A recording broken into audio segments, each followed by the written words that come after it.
Oh my gosh, guys, we're just going to get right into it. The Obi-Wan Kenobi trailer breakdown review, one word review, epic, straight up epic. I am so excited for this series. I cannot wait to get this on the road.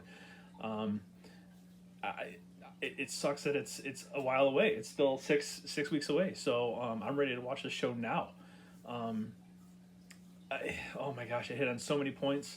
Um, so much canon, so much comic, a lot of stuff that people probably don't even know about. This trailer, just the trailer itself, touched on. Um, I'm gonna get right into it, starting with the opening scene. Obi-Wan Kenobi rides in on the EOB, which is the same animal that he's riding when he drops Luke off to Owen and Beru. While he's doing that, the narration of Obi-Wan voiceover, the fight is done, we lost, stay hidden. Phenomenal. I think it could be a flashback scene with him at the Jedi Temple where he changes the Jedi beacon, where they were trying to get all the Jedi to come back to the temple. I think this is where he kind of does that to kind of warn the remaining Jedi not to return to the temple, which could be rumored as the opening scene of the whole series, where there's two Padawans who end up escaping because their masters end up sacrificing themselves, which we'll get into in a minute. Sitting off in the distance, he's watching young Luke pretend to be riding or racing something, which is basically very reminiscent, following in his father's footsteps of the pod racing. Then follows that up with the Grand Inquisitor's ship.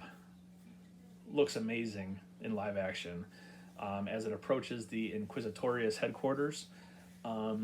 At the Inquisitus headquarters, you can actually see an Imperial shuttle on the platform, which could indicate that Vader is already there, ready to put together the group of Inquisitors to go hunting the Jedi.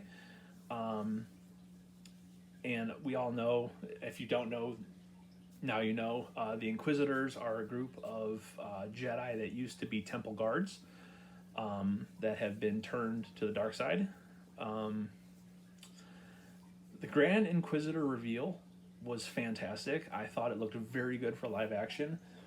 My only thing is with prosthetics being the way that they are, and makeup, I believe that they could have definitely made his head look a little bit more like the animated version of it, of the Grand Inquisitor.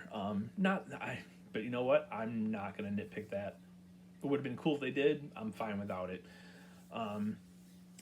Following that up, they show Kenobi using a public transport to keep his low profile. Reva, who's new to the series, new to the Star Wars saga, standing at a meeting of Inquisitors. The two Inquisitors who are sitting at the table looks like the fifth brother and possibly the second sister. Maybe. I could be wrong on that. If you think I'm wrong on that, or if you think you know who it might be, let me know. Then we see a hanging man in the city center, while Owen Lars is present and looking on. Not sure who that man could be, but I have an idea later on from the trailer. Then we see what looks to be like the underworld of Coruscant. I don't know. It could be possibly a new planet. I'm not quite sure. The Grand Inquisitor ship landing at a dock on Tatooine. Obi-Wan walking around what looks to be, like I said, Coruscant, or the new planet. I think it's called a Dayu. I think that's what it's. I think that's how it's pronounced, a Dayu. There's possibly a flashback where he makes it back to the Jedi Temple to warn the other Jedi. But like I said, if that's Coruscant, that could be. If not, he's probably just monitoring what the Inquisitors are doing, as they line up people as they're hunting Jedi, of course. Next scene is based on the uniform from behind. It looks to be it's worn. It's worn out. It's run down. It's dirty. It's beat up. It looks like it could be a clone trooper uniform from behind. The clone troopers and stormtrooper uniforms from behind look very similar. But this is where they could possibly bring in a live action Rex. I don't know if they will or not, but it's definitely potential. And if they would, I think that's where they would do it, which would make some sense. The Grand Inquisitor does that special spin with his lightsaber while interrogating what it looks to be Clone Trooper Echo. All you see is the back of his head, and he has that wraparound mechanical earpiece, headpiece, which could be Echo from the Clone Troopers of Clone Wars. Then it looks like the fifth brother walking through the streets, searching for more Jedi, possibly using whatever lead he has going forward. Maybe searching for Obi-Wan. Maybe they got tipped off that Obi-Wan was there. But at the same time, I'm not 100% sure if that's the fifth brother. With the Grand Inquisitor not having that animated larger head, it could just be the Grand Inquisitor wearing a helmet. But I'm not 100% sure. Following that scene, there's a potential huge scene where there's 2 escape pods flying out into space. After hearing the rumors of what the opening scene could be, my guess is those could be the 2 young Padawans that we know escape from the Jedi Temple as their masters are sacrificing themselves to allow them to escape.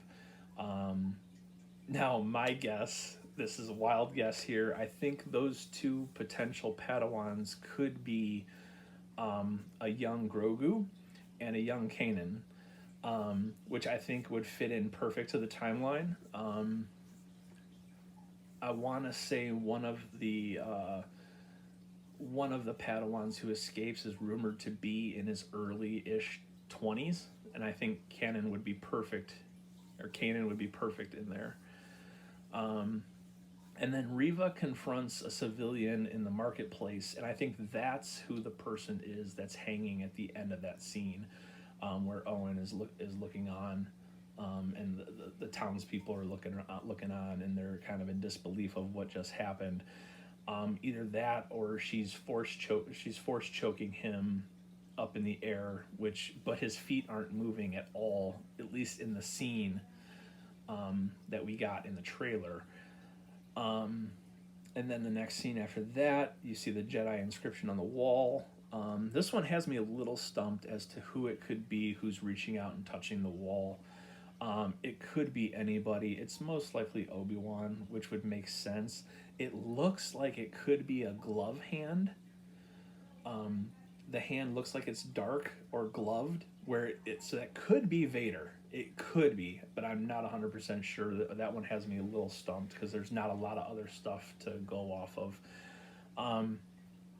The next scene is Reva is confronted in a dark alley by a silhouetted figure. If you look real closely at the blaster, it has the potential to be Cad Bane, just because of the sight on the top of the blaster and the length of the blaster barrel. At the time, they're both working for the same people, but they might not know that, so they might just be confronting each other, and where they may have some type of conversation, or they might come to an agreement where she goes off to search and hunt for Obi-Wan, where she goes to Tatooine, and while he goes off to hunt someone else or do his other thing, which we know could potentially be anything linking between then and Boba Fett. Then there's blaster fire on the rooftops, which could be Obi-Wan trying to fight his way off that planet to get back to Tatooine. We don't even know why he left Tatooine. It's very that's very mysterious as to why he even left Tatooine in the first place, knowing that he's there to watch over Luke and protect Luke. With the release of those birds, that could be symbolic in some way. It's obviously going to be symbolic in some way, but it's not the owls that symbolize Ahsoka, but it could be a similar symbolism or representation of another Jedi that. But also, if you look at the birds themselves, they do kind of have a little bit of the form of. I want to say it was Sabine Wren's artwork. So it could be something symbolizing Sabine or something along those lines of potentially that group. The final scene, as Obi-Wan is looking down, he kind of looks like he's out of breath. Maybe he saw what happened in the city center and made it out and had to go back to his hideout. I mean, it could be right after all that chaos and what happens in the city center, where Reva and the Grand Inquisitor are confronting the townspeople and trying to interrogate them and try to find Obi-Wan and the other Jedi. And then the title scene drops, and then you just hear Vader's breathing in the background, and the music is just epic. John Williams is phenomenal, and it's just it's the icing on the cake of an epic trailer. I could not be more excited to watch this series. I'm ready. I'm ready. May 22nd, I think it's May 22nd, or May 25th. It's the same date that A New Hope was released in 1977. So I think it's May 25th, if I'm not mistaken. I just don't have it right off the top of my head. The May 22nd just sticks in my head because it's 2022. But anyway, seriously, go watch it. Enjoy it. This is going to be a true show for Star Wars fans, and all the animated series leading up to this, Clone Wars, Bad Batch, Rebels, phenomenal, fantastic, Mandalorian, amazing, Boba Fett, great. This is going to be the catalyst, and this is going to really bring every single style, age, demographic of Star Wars fan out, and I think this is going to really bring everybody together. Please stay tuned for more updates, and I will definitely be on here reviewing and breaking down some episodes as they come out and as they go forward. And when a new trailer hits, I'm going to be right there watching it, and I'll be right here to give you guys another breakdown of it. So with that, y'all have a great night. Love y'all. Take care.